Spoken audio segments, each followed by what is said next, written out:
Maintenant, parlons de Jean-François Foulon, un nom que vous connaissez sans doute. Non? Allez, quand même! Obscurité, le temps de l'errance, ici et ailleurs, ou bien sur les traces d'un amour inoubliable. Allez, je laisse la parole à l'auteur et à Edmé de Havé.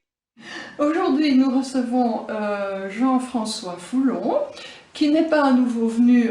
Bob Boutique l'avait déjà interviewé il y a quelques années, voilà. Mais depuis, il a quand même continué son œuvre d'écriture. Et nous voulons aujourd'hui donc en savoir un petit peu plus, et surtout qu'un nouveau livre vient de sortir. Hein, ou va sortir? Mais il est sorti en janvier 2019 en fait. Oh bah voilà, oui, mais il vient, c'est encore de l'année, hein, ça fait de l'année. Voilà. Alors, donc Jean-François, que je ne t'appelle plus Jean-Marie, Jean-François. Comment est-ce que tu as toujours aimé écrire, ou est-ce que c'est venu tout d'un coup? Ça remonte à loin, je crois, comme beaucoup de personnes, ça remonte à l'adolescence. En fait, chacun écrit un peu des petits poèmes, des choses comme ça, voire même des textes philosophiques, mais j'avais besoin à l'époque d'écrire, mais quand on est adolescent, on a envie finalement de s'affirmer face au monde extérieur, aux idées des adultes, etc. Donc finalement, j'avais besoin de l'écrire pour mettre au clair mes idées, que ce soit sur la religion, tout ça, et ça m'aidait beaucoup en fait. Et puis après, il y a une sorte de période de latence, on peut dire, une fois que j'étais marié, tout ça, j'avais l'impression que c'était un peu un jeu annexe, quoi, l'écriture, j'avais d'autres priorités en quelque sorte. Et puis plus tard, quand les enfants sont nés, que la maison était achetée, etc., ben, c'est revenu plus fort que jamais, et là, je n'ai plus arrêté. Et donc pour cette année 2019, qu'est-ce qui s'est passé, littéralement parlant, pour toi? Littéralement. Ben, en fait, cette année, on a quand même eu 2 livres finalement. Un opuscule chez La Miroir, qui est la règle, c'est d'écrire une nouvelle de 5000 mots, ce qui est tellement pas si facile. Donc en pratique, j'ai repris une nouvelle qui existait déjà, qui avait 7500 mots, quoi, et que j'ai ramené à 5000. C'est un bel exercice parce que ça nous oblige à éliminer finalement un peu tout ce qui est accessoire. On va faire du nettoyage. Voilà, et le titre, c'est Un enterrement pas ordinaire. Donc c'est un peu fantastique, mais enfin, ça raconte un peu une sorte de tyran dans un village que tout le monde respecte parce qu'il a de l'argent et qu'il a le pouvoir, mais qu'en fait tout le monde aimerait bien voir disparaître. Et une fois qu'il est mort, on essaie vite de s'en débarrasser. C'est un peu ça l'histoire. Et alors il y avait chez Chloé Délice évidemment un roman sur la trace d'un amour inoubliable. Oui. Qui raconte quoi? Bah, on va pas raconter toute l'histoire, mais bon. Enfin, le titre, comme certains m'ont dit, bah, le titre, ça fait un peu roman de guerre quand on voit le titre. Mais en fait, non, pas du tout.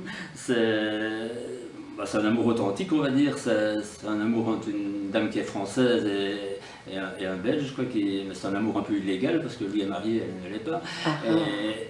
Et lui, la particularité, c'est que dès le début du livre, il est déjà mort.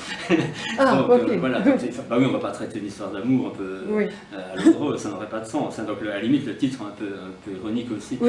Donc en fait, l'histoire, c'est que cette dame revient finalement en Belgique. Pour une fois, le roman se passe en terre belge, et veut revoir les endroits où elle a connu ce monsieur par nostalgie. Ce qu'on peut comprendre, elle a passé vraiment de bons moments avec lui. Donc elle l'a beaucoup, vraiment aimé. Oui, c'était l'amour de sa vie. Elle-même avait eu de déceptions amoureuses avant, etc. Mais lui, c'était l'homme qu'elle aurait voulu avoir. Mais bon, pas de chance, il était marié. Et donc, elle revient sur les endroits qu'elle a connus avec lui, et là petit à petit elle découvre des choses sur lui qu'elle ignorait, à tel point qu'à un certain moment, donc ça l'intrigue en quelque sorte, et il y a une histoire aussi, elle commence à se demander si elle a bien fait de l'aimer, parce qu'elle commence à se demander s'il n'a pas tué quelqu'un ou quelque chose comme ça, à ce point-là. Et puis petit à petit elle rencontre d'autres personnes qui lui expliquent que non, en fait c'est plutôt lui qui a dû se défendre à un certain moment, et là le roman on peut le lire aussi d'une manière un peu politique, parce qu'elle apprend ce qu'elle ne savait pas, que ce monsieur participait, était altermondialiste, participait au groupement Attaque et des choses pareilles. Et donc finalement il a eu des démêlés avec l'extrême droite, et bon, il y a eu des conflits, tout ça, et finalement on découvre qu'il a sûrement été plus ou moins assassiné, même si il est mort d'un cancer, mais en fait on s'est arrangé pour qu'il meure du cancer. C'est ça.